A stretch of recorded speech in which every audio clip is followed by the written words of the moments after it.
Now, I'm picking up where we left off in the previous sermon with a small amount of review added so that we can regain the flow of the thoughts as we look into the confessions of the religious philosopher.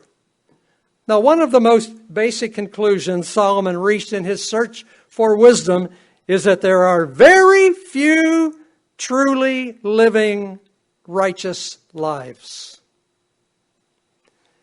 He brought attention to that when he noted that he found only one man in 1,000, but not one woman among the same figure. Now notice the stream of thought as he moves toward his overall conclusion to this section. The overall conclusion, brethren, is verse 29. So notice the stream of thought as he moves toward his overall conclusion to this section. First, verses 23 through 25, he says, I will be wise, but it was far from me. Now learn from this.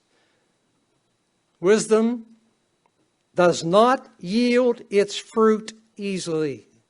It must be worked at. Even Solomon had to work at it.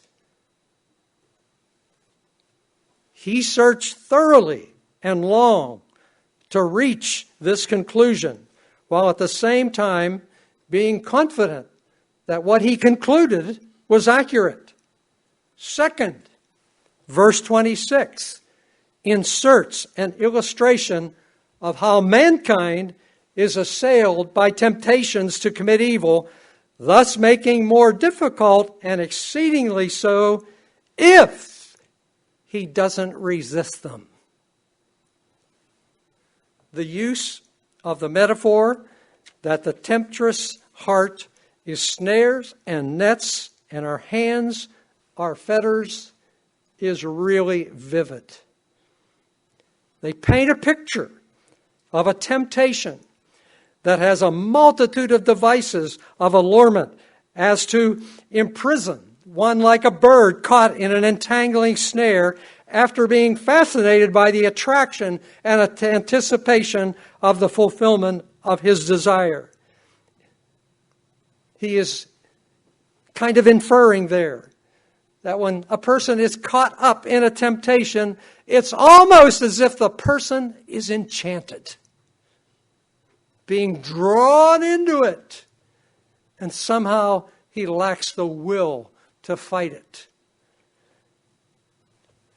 Now, it was here in that previous sermon that I inserted Proverbs 7 as an example of how temptations from without and also from within our own very own heart appealingly directs us, urges us to fulfill our desires. The desire to err is most certainly not limited to adultery and fornication, such as that illustration in Proverbs 7 showed us. Because we can be tempted by all kinds of things to be drawn aside from God's way. Drugs, smoking, alcohol. People love adulation. Evelyn and I watched Entertainment Tonight, maybe for the first time in history, for the Reitenbaugh family the other night. And I told her, I came to the conclusion, did you notice that all of those people were playing up to the camera? It's almost as if they were trying to lure it in their direction. Of course, all of these people are entertainers. They are singers. They are in the movies. They're band leaders and so forth. Their life is surrounded by adulation. And they play every card they possibly can to get people's attention to them. They are tempted by that. And it was so easy to see that that was what their appeal for the camera was. It almost seemed as though they were preening before it all the time. Men and women, regardless. The temptation process that leads to sin is similar in most cases, regardless of the area of life the temptation is attempting to seduce us in.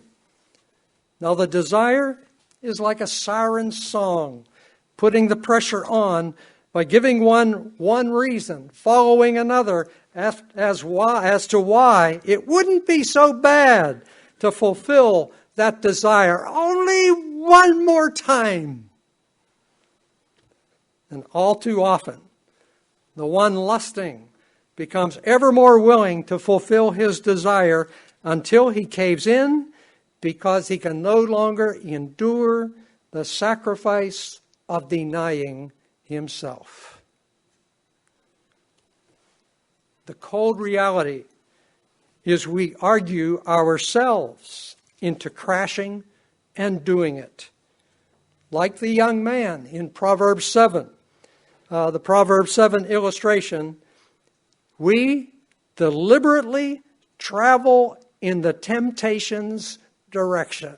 He went on the road that went right by her house. Interesting. It sets a pattern.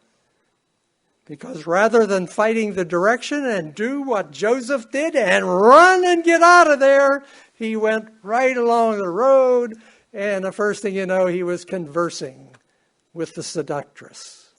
And he was as good as gone by that time. Now, despite the Bible's counsel regarding wisdom being so valuable that when we crash, it hasn't to that point done us much good, if at all. It didn't matter enough that we resist completely. And though we may intellectually agree that sinfulness is folly, foolishness, or even insanity, as Solomon mentions right here in Ecclesiastes, we all too often find ourselves pulled in that direction.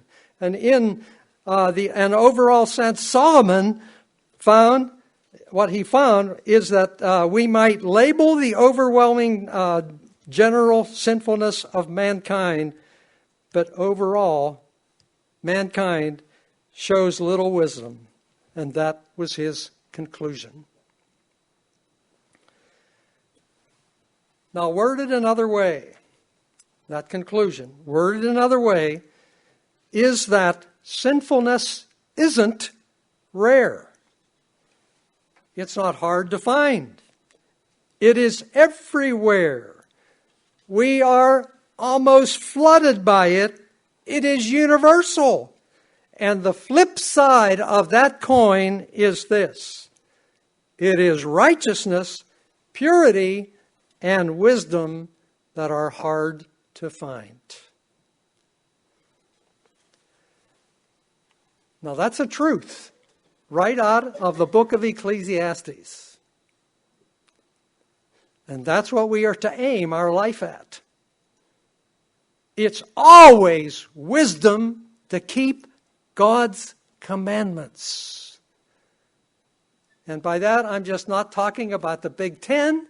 I am talking about what God has commanded us at any time through the multitudes of examples that he gives in his word. Now, it is intriguing that Solomon began his findings by listing first the prostitute.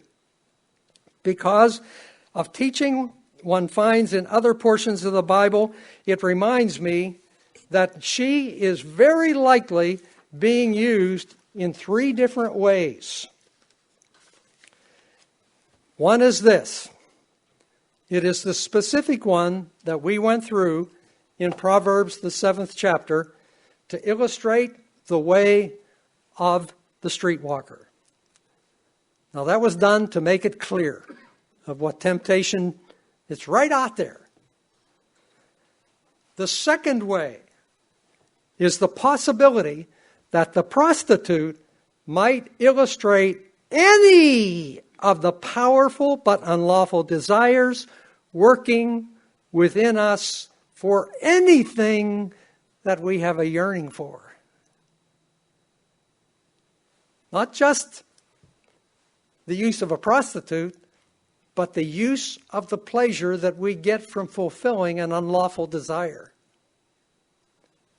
And the third possibility is that the temptress symbolizes the entirety of mankind being lured by the spirit of this world. And this is the way that God characterizes Israel's conduct before the world in other places in the book. And this third one, is overall the one most dangerous to Christians, even as it was to Israel. The world.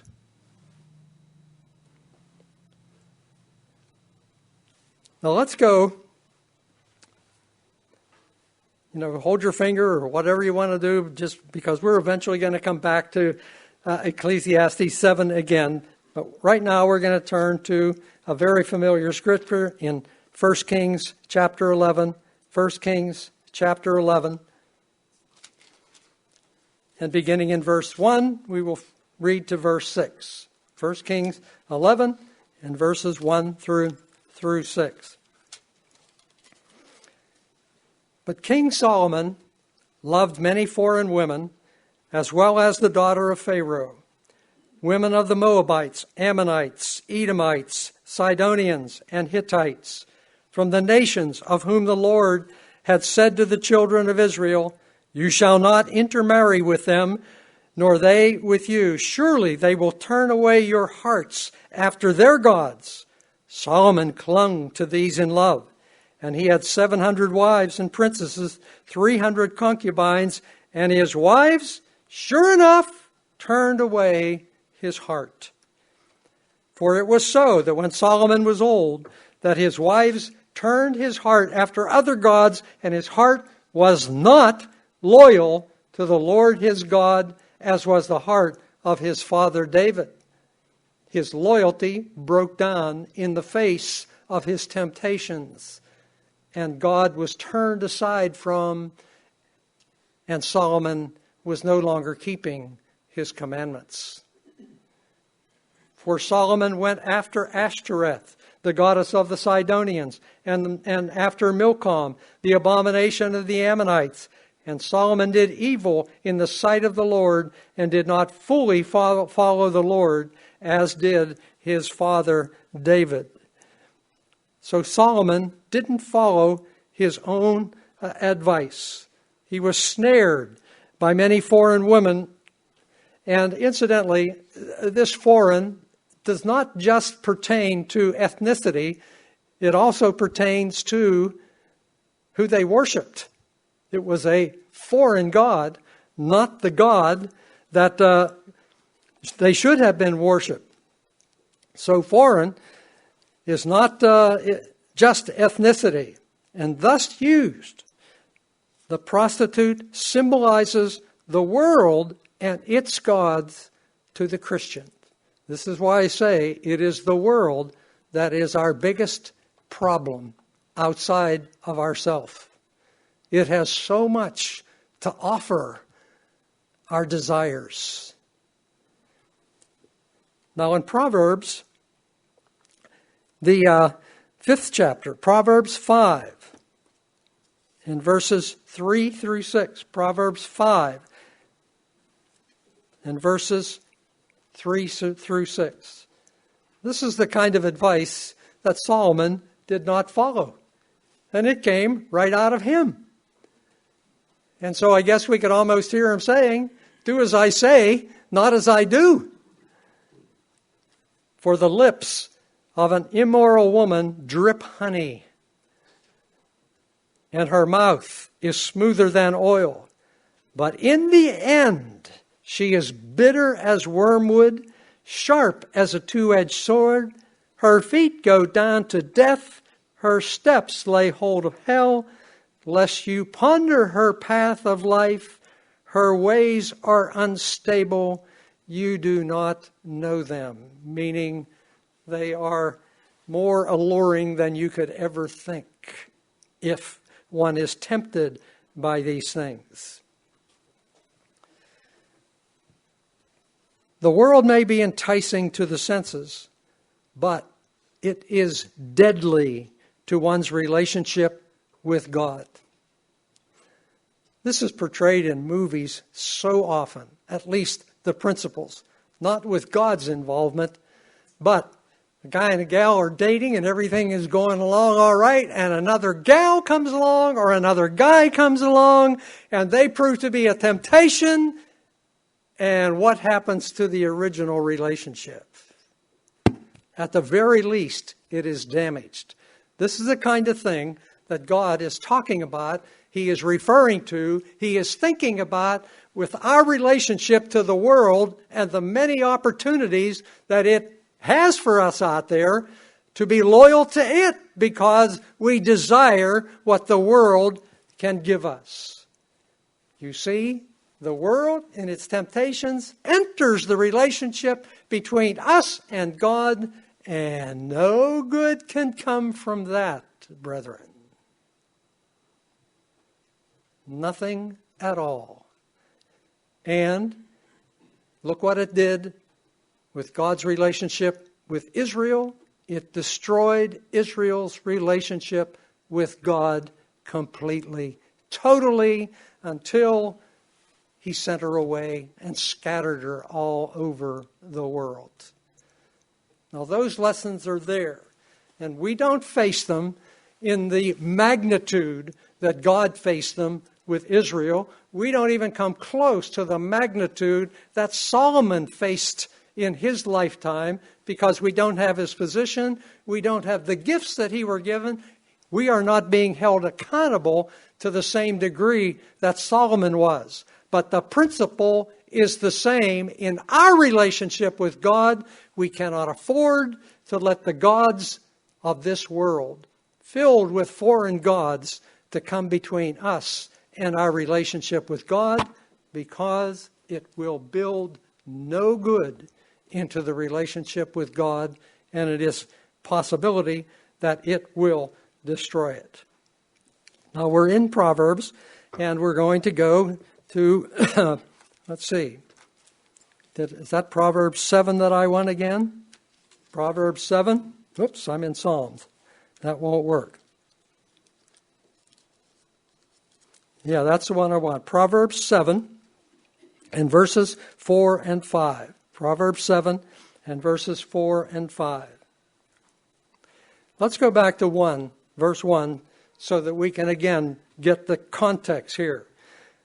My son, keep my words and treasure my commands within you.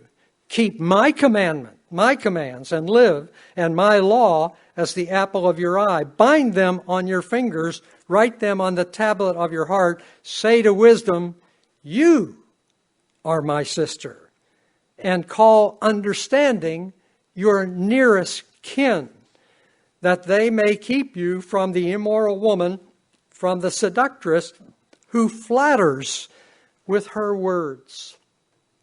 Now again, let me remind you, the seductress is not the prostitute. The seductress is the world. The world issues its commands along with its appeals.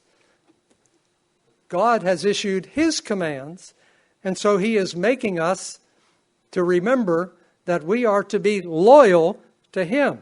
Now, the instruction here is this. Say to wisdom, you are my sister.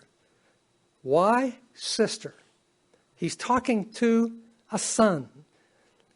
Why does he relate wisdom to a sister? I think you're aware, are you not, that a brother and sister are more closely related than a parent to a child. That's how close God is calling this relationship. That our individual relationship has to be like a brother or a sister. That close. And along with wisdom is understanding. Because if we have understanding, then the chances of us having wisdom also in our mind is also increased, because the two go together. proper understanding leads to the conclusion as to what is wise. And then, if we really have the wisdom and the fear of God, we will put it into practice, regardless of the sacrifices needed to keep God's commandments. Now, we already saw in the book of Proverbs, and I think that we're going to go back to that in just a little bit. Okay, yes. Turn with me to Ecclesiastes chapter 7 and in verse 18. Trying to tie all these things together so that we see where wisdom comes from and what our relationship with it has to be and how we have to make use of it in order for it to really be helpful to us. Okay, in Ecclesiastes 7 and in verse 18 is another very important part of this equation. It is good that you grasp this, and also do not remove your hand from the other. I want the last line. For he who fears God will escape them all. Now let's put this together. We got instruction from Proverbs 7 that God says that wisdom has to be close enough to us, along with understanding, as if it is our brother or our sister. Those are the closest relationships in family life. Brother and sister, sister and sister, brother and brother, regardless. It can be either one of them. But it has to have things added to it that will be helpful. We get one of them here, and other I'm just going to give to you. Do you know what really caused Solomon to fail? He had the knowledge. He had the wisdom in his mind. He knew better. He didn't fear God. He didn't respect God. He didn't have enough faith to resist. He lacked every part of the equation that God is giving us here to fight the temptation so that we have enough resistance to bear up under the sacrifice that resisting the temptation needs for it to be overcome on our part. Faith, the fear of God, wisdom, and understanding. Then we are acting with a good grasp of why we have to do this. Why we have to make the efforts. This is where so many fail.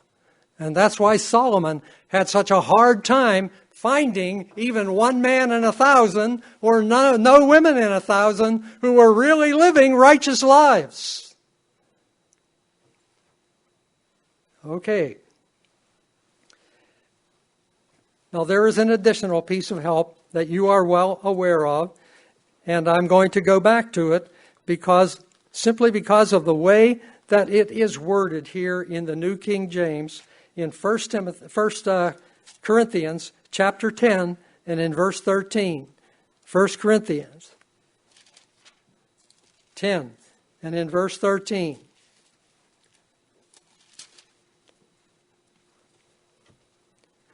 No temptation. I just wanted to pick up on that word.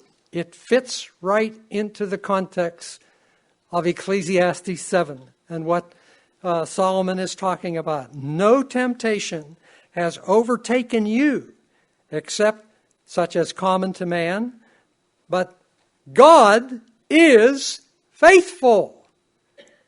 Here comes the faith aspect. It begins the process of resisting the temptation. To know that God is on His throne, He's above the sun, He is in control of what is going on, He is well aware of what is going on in your life, and now He's stating to us so that we will be reassured that He is faithful. One, He will not allow you to be tempted beyond what you are able. That young man who fell before the prostitute, he should have known this. Solomon, how many times did he give in to his temptations? I don't know. But we know then that it was his faith and his lack of the fear of God that got him into trouble. He had the knowledge, the intellectual knowledge, he had the intellectual understanding, he had the wisdom in his mind, but he could not put it into operation because the faith was weak and his fear of God wasn't there either. So, God is faithful, who will not allow you to be tempted beyond what you are able, but with the temptation will also make a way of escape that you may be able to bear it. There's the promise. There's no temptation that God will allow us to get into in which we are over our head. That is a promise. Now, if understanding and wisdom are as close to us as a brother and sister, we'll take the advice. And God will give us a way of escape so that we're able to bear the temptation. So what we have to be controlling then is to not allow the intensity of the impulses to give in, to build to the place where we are in grave possibility of losing. Now, before we allow ourselves to think that Solomon was a sexist pig as a result of his writing about women, let's rethink that for just a bit.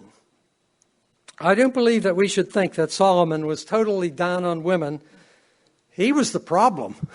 It wasn't the women. It was Solomon that was the problem. And I think he later came to figure that out. But let's go on from there. Solomon speaks positively of women in many other places in the books that he has written. But I do think that God allowed a small bit of Solomon's personal experiences and their results into his word because his personal experiences overall were not positive despite all of his natural gifts, his wealth, and his powerful position. So perhaps maybe we can find some wisdom for good use from a bad example. Now, further along in line with Solomon's, in regard to Solomon's experiences and attitude toward women are verses 27 and 28, back there in Ecclesiastes 7, so back there. Here's what I have found, says the preacher, adding one thing to another to find out the reason, which my soul still seeks, but I cannot find. One man among 1,000 I have found, but a woman among all these I have not found. Now, these are especially interesting in regard to women. And they are directly labeled as personal experiences. I've done this, I've done that. So they came right out of his life. It may seem as though he was actually counting. Now, could they be generalities? That's a possibility because several commentators in my searches believe that they are simply general statements similar to what we might use in our time. We may have even heard it stated that such and such a person, whether male or female, was 1 in 1,000, just indicating that they were unique. And in that case, it was simply a commonly used idiom indicating an unusual person. In fact, the 1 of 1,000 figure, if it's taken as true, stating that a man is but 1 of 1,000, do you realize that such a person was only 1/100th of 1% better than the woman? It's an interesting comparison. He really wasn't all that much better. Okay, now taken as a whole, it seems to me that the Bible has much, much more to say about sinful men than sinful women. I mean, overwhelmingly. Because sin is an equal opportunity employer. Solomon directly said that in verse 20, there is not a just man on earth who does good and does not sin. And the emphasis in that verse is on a man, maleness, as contrasted to a woman. And the reality is, even the good one that he did find was still a sinner who needs to be saved by grace. So it really should be no surprise to us that Solomon's personal experience being king, that an awfully high number of the women that he had contact with were usually royalty and bitter traps accustomed to getting what they wanted all their life. They were probably spoiled brats. Now, I think he probably figured that out, but a deal's a deal. So, now when we take into consideration things like Solomon's writing of the Song of Songs, Proverbs 31, he generally had good things. It's a very balanced approach. He had good things to say about women, and like men, even righteous women, like the Proverbs 31 lady, were still sinners who need to be saved by grace, just like the men. But overall, I would have to say, from my judgment, that his experience with women was not good. Now, verse 29 is very, very interesting, because this is the conclusion of this beautiful chapter. This is what he found from his search for wisdom. Truly, this only, that's pretty rare. Maybe there was more, but that's what he says here. Truly, this only have I found, that God made man upright, but they have sought out many schemes. Now, this is especially interesting because it is an Old Testament statement that contains information regarding mankind being created in God's image and what the world calls original sin. Now, this verse makes very clear that God did not create man for the purpose of sinning. God made man upright. He didn't make man for the purpose of sinning. That's where we start. Sin is mankind's fault. And we have to have this in our mind because it was men who fell before Satan, and it was men, including the women, mankind, who ruined things. It was not God. He made man upright.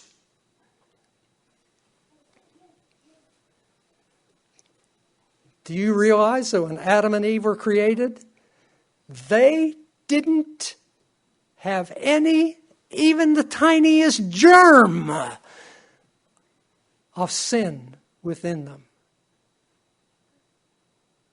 They were righteous, pure, innocent. We will begin to flesh this out. And this is helpful to know because mankind, through millenniums of time, has had the persistent and strong proclivity for blaming God for all his troubles. Now, it is true that we are created in the image of God. Does God have any sin in him? No, not at all. And when they were created in His image, they didn't have any sin within them either. They were given a spirit. And of course, we have a spirit too. And we have the ability to understand and harness many of the powers that God placed within our nature and in our environment. Now, at first, Eve was deceived. But man, specifically Adam, and then all of mankind, including women, deliberately chose to sin. God hasn't tempted you or me one iota. He's never twisted our arms and said, I want you to sin. We've all done it on our own before the temptation that Satan places before us.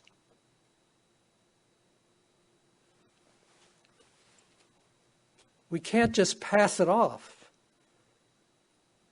that somebody else is guilty. Not in the least. God won't buy that. Now, how does sin get in us? We will pursue that. So we were given a spirit. And we have the ability to understand and to harness many of the powers that God placed within our nature and in the environment.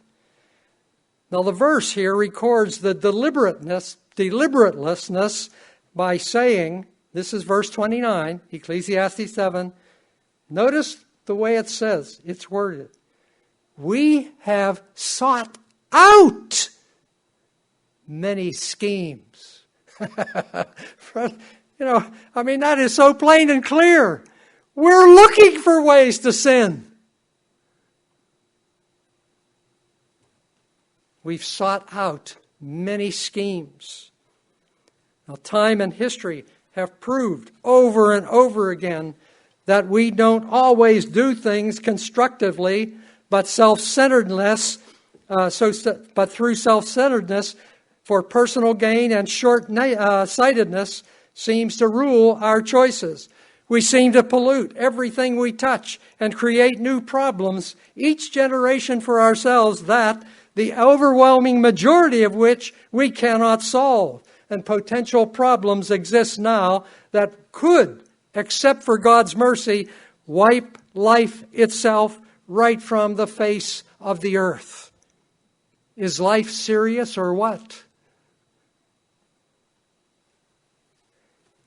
We think we could loosely interpret that last verse. This is verse 29. Quote, God has made man upright, but man has defeated himself by his own schemes. We strive to do things our way. We go to so much trouble to make trouble for ourselves instead of reading His book, believing it, and submitting to it. I have an interesting example from Mark Twain, which I may get into somewhere along the line here. He is highly respected as a writer, but I have read of him, things written by people who knew him well, that he was really sarcastic and cynical personality. He managed to hide his hatred for God throughout his life, and Christianity itself, as well as from the public. He is one who openly blamed to his friends that God was responsible for all of mankind's troubles. In fact, near the end of his life, he wrote a book which he titled Letters to Earth. In his last few months, blaming God for everything and the book so offended his daughter because she feared that the book would ruin his reputation, and so she made sure that it was never published until 30 years after his death, and she herself was close to death.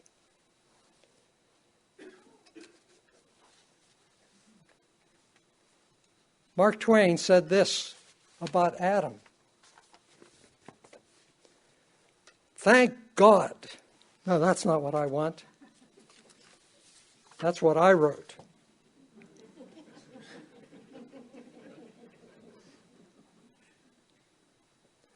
This is what Mark Twain wrote. Quote, "Whoever has lived long enough to find out what life is owes a deep debt of gratitude to Adam. He was the first great benefactor of our race.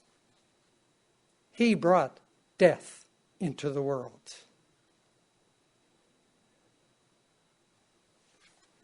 He managed to hide himself through his books, like Tom Sawyer, and especially Huckleberry Finn. And in those books, it is really a tirade against Christianity and Christian people.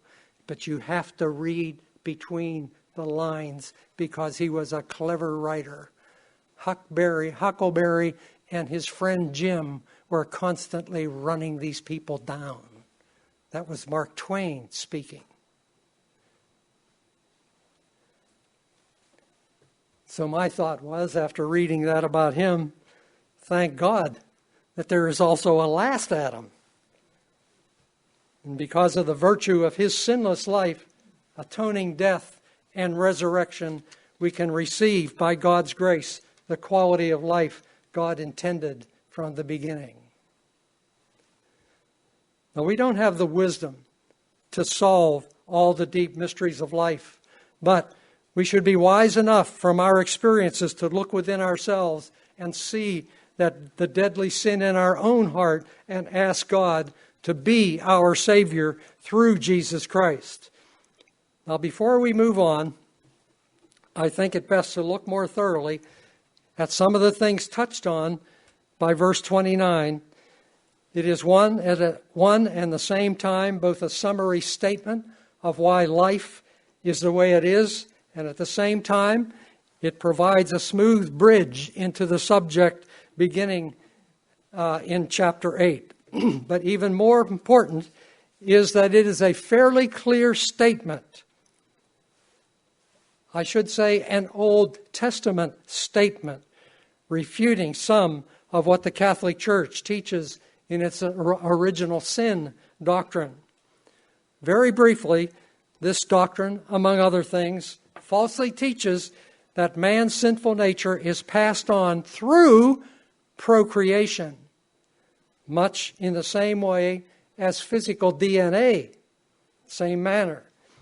Now, this teaching eventually reaches out and includes the declaration that Mary, Jesus' mother, was a chosen vessel, miraculously kept free of this contamination by God. Their claim is that Mary's conception was the Immaculate Conception. And thus, she was a worthy vessel to carry within her the God-child and give birth to him.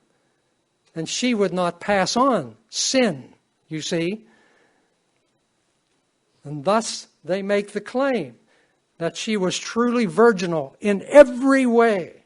And this is totally untrue. She never had a child before, and she was a virgin in that way. But it immediately, this doctrine puts a wrong slant on marriage and the sexual act itself. It manages to taint the great blessing of marriage and procreation within it as being a curse rather than being a great blessing. It's as though sin enters us through this means. Now, marriage is indeed involved to a degree with the passing on of human nature and sin being a part of our life, but not in that way. Now, let's understand a few things about sin. Sin is a spiritual matter.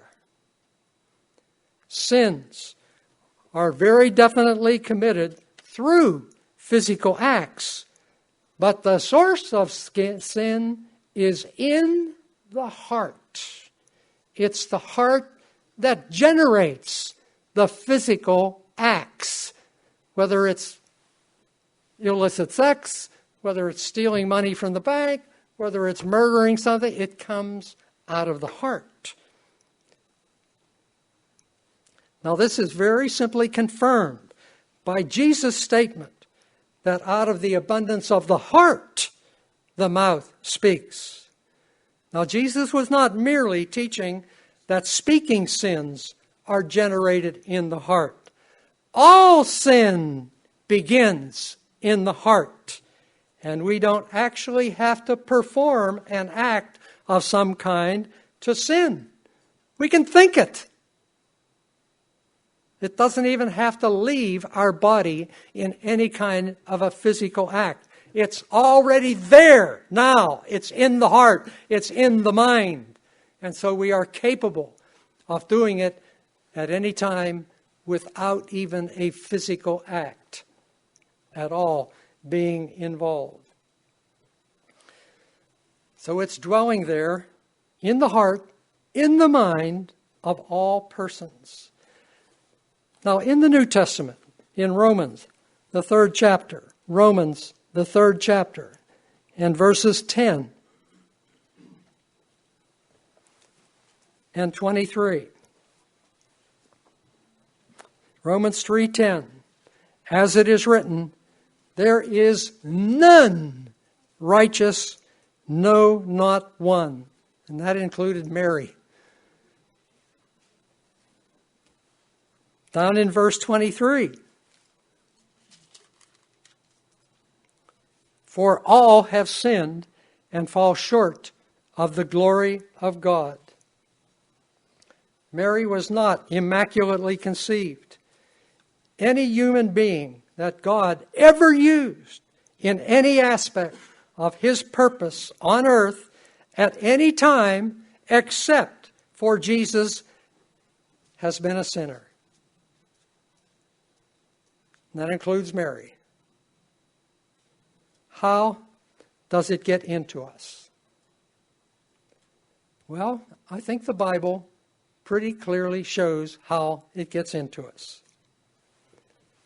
And I will give you the answer in 1, 2, 3, 4, 5, 6, 7, 8 words. But we will expand on it.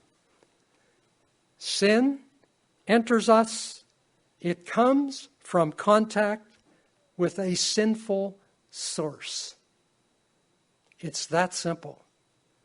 It comes from contact with a sinful source. Now, originally, from contact with the very personification of sin, from Satan, his hordes of demon spirits, and the world they've created. A clear physical example is that Adam and Eve didn't sin until they came in contact with Him. That tells you with the snap of a finger where sin comes from. It comes from contact with a sinful person. We have a spirit, they have a spirit. It's as though our spirit reaches out and says, oh, now I've got sin in me too. It's not quite that simple. But that's where the contact is made through the spirit of the individuals involved. And I will read you some scriptures that really have a message before I finish this off. So it comes from contact with a sinful sort. Now, a proof of this is this. As long as God held Satan at bay and did not permit him into their presence, they didn't sin. Isn't that clear?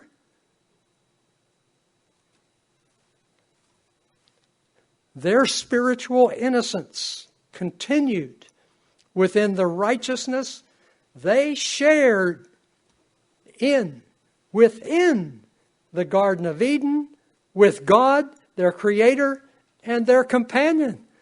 And as long as they were in His presence and nobody else was around, they stayed as pure and innocent as the day that God breathed right into their nostrils the breath of life.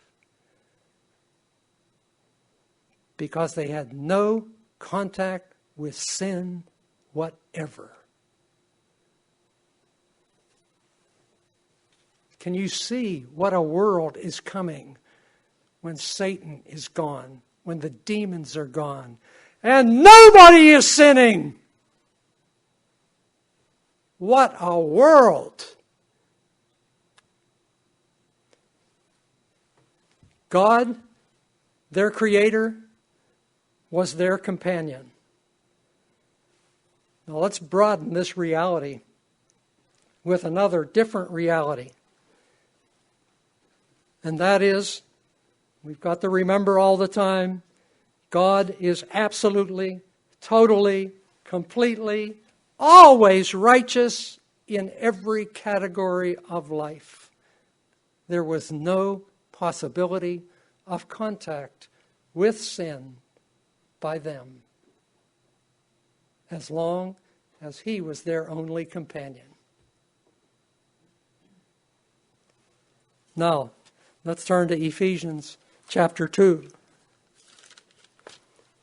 Very familiar scriptures. Verse 1, and you he made alive who were dead in trespasses and sins, in which you once walked according to the course of this world, according to the prince of the power of the air, the Spirit who now works in the sons of disobedience, among whom also we all conducted ourselves in the lusts of our flesh, fulfilling the desires of the flesh and of the mind, and were by nature children of wrath, just as others. Now this gives us an overview of how we came in contact with Satan.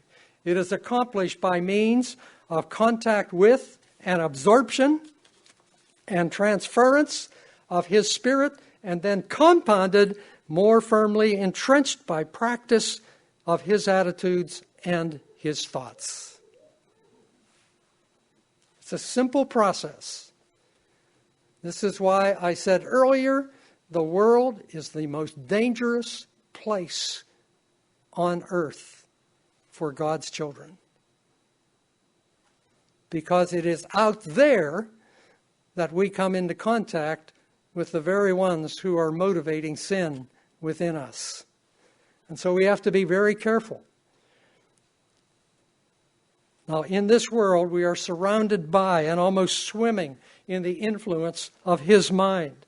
Now, this may seem unfair to some, but it is nonetheless what God has now willed that we must face. God willed in his creation of mankind that we must deliberately and voluntarily choose which way we shall go. Will it be Satan's or God's? Which will it be, even in the face of temptation? The temptations are going to be there. But remember, earlier in this sermon, I gave you advice from Solomon, that understanding, that wisdom, that faith, and the fear of God will lead a person to escape them all. Okay. So which will we be loyal to? That's our calling. In the scripture that I gave you at the beginning, out of the book of Romans, and then went on to expound, God is judging whether we are loyal to him in the keeping of his commandments. So which way will we be loyal to? Our loyalty must be demonstrated by the manner in which we live our life, even though faced by the temptations of wayward influences. Now let me give you another brilliant truth regarding this. Turn with me to 1 Corinthians chapter 15. 1 Corinthians 15, the resurrection chapter, and we are going to read verse 33. 1 Corinthians 15:33 says this, "Do not be deceived. Evil company corrupts good habits. Awake to righteousness. Do not sin, for some do not have this knowledge of God. I speak this to your shame." The Revised English Bible words that first line in this way. Make no mistake, bad company ruins good character. That's pretty blunt.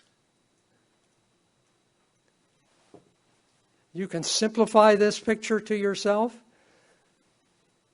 Adam and Eve, pure as the day that they were created, came in contact with bad company and boom, he was part of them.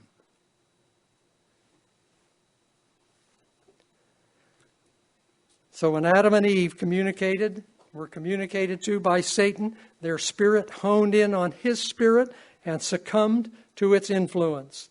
And even though instructed, they didn't put up their defenses to resist his communication.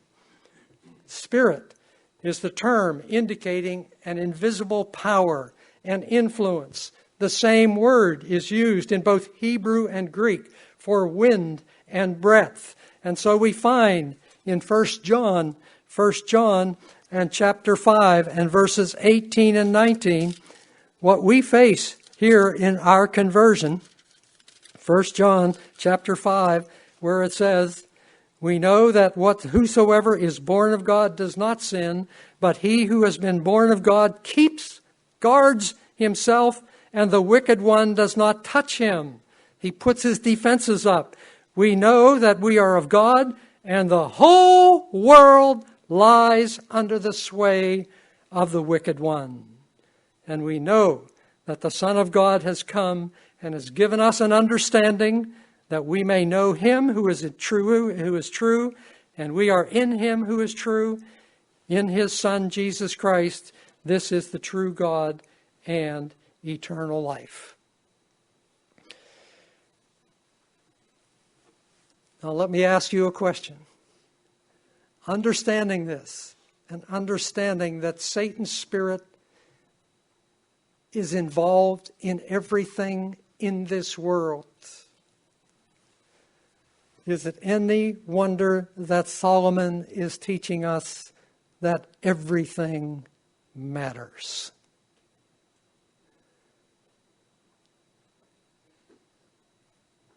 That calls for us for being alert. It doesn't mean we withdraw from life.